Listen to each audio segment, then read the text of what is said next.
तौर पे जो नहीं कर पाया, इस देश के लिए मुक्तिदाता मिल गए हैं बाबा साहेब अम्बेडकर, और बाबा साहेब ने उसको फलीभूत किया और भारत को एक ऐसा संविधान दिया जिसकी वजह से कम हम आज सांस ले रहे हैं। आज सब लोग जो बहुजन समाज के हिस्सा है, शोषित वंचित है, गरीब है, वो महसूस कर रहे होंगे, कम से कम बोलो। एक बड़ी विडंबना है, इस देश में 40 करोड़ लोग ऐसे हैं जिनके पास न जमीन है न घर है, वो लाचार है, बेबस है, वो खेल से बाहर है। 80 करोड़ लोग दलित, पिछड़ा, किसान, आदिवासी, अल्पसंख्यक ऐसे हैं जिनको 5 किलो राशन के लिए मजबूर कर दिया गया है। हम उसी लाइन के हैं, गलती से पढ़ लिख गए, आरक्षण की वजह से आईएमसी पहुंच गए, पत्रकार बन गए, तो 15 करोड़ SC ST OBC के लिस्ट में आ गए हैं। मैं लास्ट बात करके खत्म करूंगा।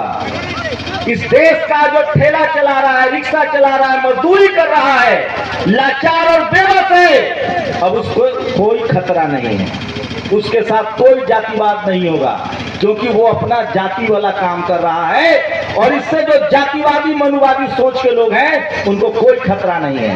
वो चाहते हैं कि मुझे मुफ्त का लेबर मिले, मुफ्त का सब्जी वाला मिले, कोई गरीब दूध निकाल के दे दे, हमारी चाकरी करे, ड्राइवर बन जाए, हमारी सेवा करे, मजदूरी करे। वो सस्ता मजदूर चाहते हैं।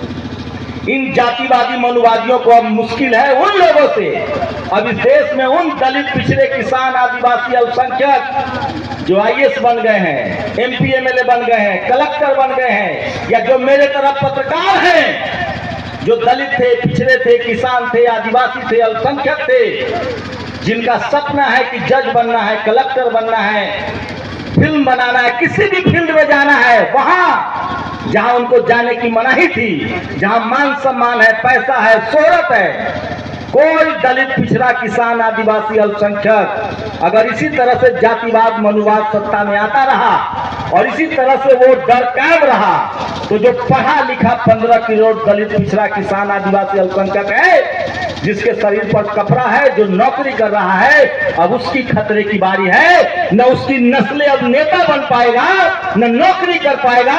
लिख लीजिए, अगर इसी तरह के हालात रहे तो आने वाले 5 साल के बाद उसका बेटा भी गिरमिटिया मजदूर या लोहा काटने वाला बन जाएगा। इसलिए जिम्मेदारी उन तमाम दलित, पिछड़े, किसान, आदिवासी, अल्पसंख्यक और पढ़े लिखे गरीबों की है, जो सम्मान की जिंदगी चाहते हैं। और शुक्रिया नीरज कि आप इस जिम्मेदारी को उठा रहे हैं, एक पत्रकार के तौर पे भी और एक सोशल जस्टिस के योद्धा के तौर पे भी। बहुत बहुत शुक्रिया।